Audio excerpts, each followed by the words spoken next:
Hello दोस्तों, good morning, नमस्ते। कैसे हैं आप सब लोग। तो आज का ये जो केक मैं बना रही हूँ, ये 1 पाउंड का फ्रूट केक का ऑर्डर है। किसी ने अपने बेटे के लिए बनवाना था, तो उसके लिए देखिए मैंने स्पॉन्ज भी बना लिया था। और अब ये फ्रूट्स जो हैं, 4 तरह के फ्रूट्स मैंने लिए, कीवी, ग्रेप्स, ऑरेंज और ये जो रेड कलर का आप देख रहे हैं ना, स्ट्रॉबेरी मेरे एरिया में मुझे मिली नहीं उस टाइम, तो मेरे पास वो चेरी करौंदा आता है, उसके मैंने छोटे छोटे पीस कट कर लिए थे। फिर 2 चम्मच चीनी और 2 चम्मच ही पानी को मैंने डालकर एक तार की चाशनी बना ली पहले। और बाद में जब चाशनी बन जाती है, फ्रूट्स को मैंने तब डाला और बस एक बार चलाया और गैस को कर दिया ऑफ। क्योंकि जब हम ज्यादा ही पका लेते हैं ना, तो वो फ्रूट्स बिल्कुल ऐसे मुरझा से जाते हैं, वो अच्छे नहीं लगते हैं। तो चलिए अब शुरू करते हैं। अब केक कटिंग मैंने स्टार्ट कर दी है। डोम जो ऊपर का आया हुआ था वो मैंने थोड़ा थोड़ा निकाल दिया है। और और केक को मैंने सिर्फ 2 लेयर्स में कट करा है। एक्चुअली ये मेरा जो स्पॉन्ज है वो 1 पाउंड के हिसाब से सिर्फ 2 लेयर्स में ही कट हो पाता है। तो क्योंकि ये फ्रूट केक है, तो उसके लिए मैंने आज मालाज का स्ट्रॉबेरी और पाइनएप्पल क्रश दोनों लिए हैं। तो एक लेयर पे मैं लगा रही हूँ पाइनएप्पल क्रश। इसको मैंने थोड़े से वाटर में मिक्स कर लिया है। कस्टमर जो है ना, जिन्होंने मुझे ये ऑर्डर दिया है, उन्होंने पहले भी कई बार मेरे से फ्रूट केक बनवा रखा है और उन्हें मेरे हाथ का फ्रूट केक बहुत ज्यादा पसंद आता है। तो क्रीम को मैंने व्हिप करके रख लिया था। इसमें भी मैंने सिर्फ 2 ड्रॉप्स मैंने इसमें स्ट्रॉबेरी एसेंस की डाल दी थी क्रीम में। 300 ml मैंने क्रीम को बीट किया था। क्योंकि ये वैसे तो 1 पाउंड का केक है, क्रीम कम लगती है, लेकिन थोड़ा सा इसमें डिजाइन था, वो फुटबॉल थीम देनी थी, ग्रास वगैरह बनानी थी, तो थोड़ी सी क्रीम मैंने ज्यादा ही बीट करी है। तो देखिए अब ये मैंने अपने पहली लेयर लगा ली, क्रीम लगा ली और साइड में क्रीम से बॉर्डर दे दिया। क्योंकि बॉर्डर इसलिए दिया क्योंकि हमें उसमें बीच में फ्रूट्स को फिल करना है। फ्रूट्स में थोड़ी हाइट होती है, तो वो सही लेवल आ जाए। तो अब हम अपने फ्रूट्स को इसमें अच्छे से पूरा फिल कर देंगे। और फिल करने के बाद उसमें हम अपना सेकंड लेयर लगाएंगे। जो हमारा टॉप का लेयर होता है, वही हमारी सेकंड लेयर हम इसमें लगा देंगे। एक बार लेयर रखने के बाद आप घुमाकर चारों तरफ से देख लें कि लेयर बिल्कुल सही सेट है या नहीं। नहीं तो कई बार क्या होता है, हम लेयर रखते हैं और कोटिंग कर देते हैं, तो वो थोड़ा सा ना लगाने के बाद उस टाइम तो हमें लगता है सही है, लेकिन जब पूरी आइस क्रम कोटिंग हो जाती है तो केक थोड़ा टेढ़ा लगता है। तो देखिए अब मैंने स्ट्रॉबेरी क्रश में थोड़ा सा वाटर मिला लिया है और अब हम अपनी टॉप लेयर पे स्ट्रॉबेरी क्रश ऐड कर रहे हैं। क्योंकि हमें ये मिक्स फ्रूट का फ्लेवर देना है केक में, तो हम दोनों फ्लेवर्स का यूज कर रहे हैं, स्ट्रॉबेरी और पाइनएप्पल का। तो इसके बाद मैंने ये फिर से क्रीम से ये कोटिंग कर दी है। अब हम इसका क्रम कोटिंग कर देंगे। क्रम कोटिंग करने के बाद आपको केक को फ्रिज में सेट होने के लिए रखना बहुत ज़्यादा ज़रूरी है। देखिए आज जो मैं केक बना रही हूँ ना, इस टाइम हमारे यहाँ पर टेम्परेचर 38 डिग्री चल रहा है और क्रीम जो है वो मैंने व्हिप करके फ्रिज में रखा हुआ है। और मैं बिल्कुल थोड़ा थोड़ा क्रीम कोन में फिल कर रही हूँ। बाकी का क्रीम जो मेरा है मेन, वो फ्रिज में ही पड़ा है। अगर 5-10 मिनट के लिए भी कोन आपका बाहर पड़ा रह गया, तो वो उसी टाइम क्रीम मेल्ट हो जाएगी। और मैं अपने लॉबी पार्ट में काम कर रही हूँ, यहाँ पर सिर्फ एक फैन चल रहा है, कोई एसी नहीं चल रहा है।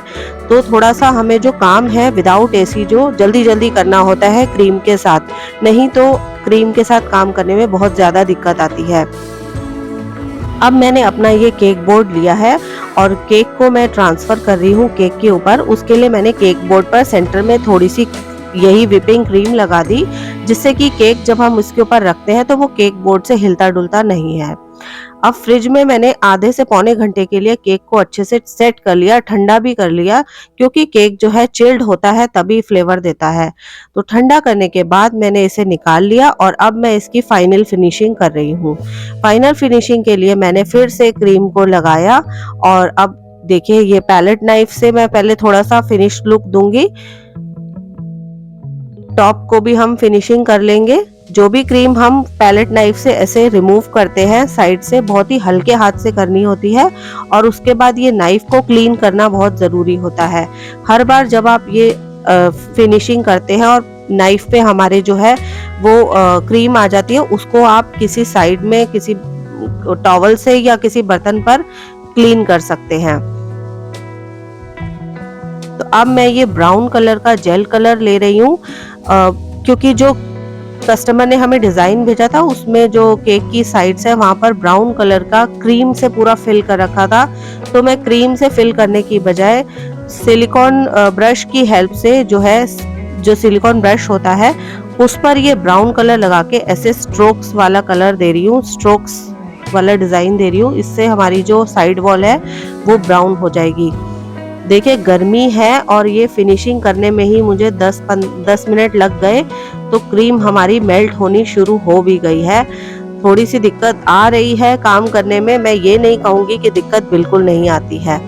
अब उसके बाद जो ऊपर का टॉप पार्ट है, ये मेरा कैमरा का एंगल कब हिल के थोड़ा सा गड़बड़ हो गया, मुझे पता नहीं चला। तो टॉप पार्ट पर मैं टूथपिक की हेल्प से ये फुटबॉल का एक डिजाइन बना रही हूँ।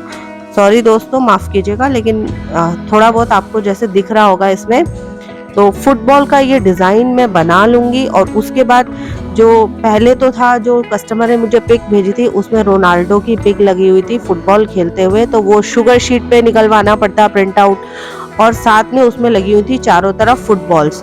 वो फुटबॉल्स मैंने मार्केट में पता करा छोटी छोटी, तो 20 रुपीज की एक फुटबॉल मुझे मिल रही थी।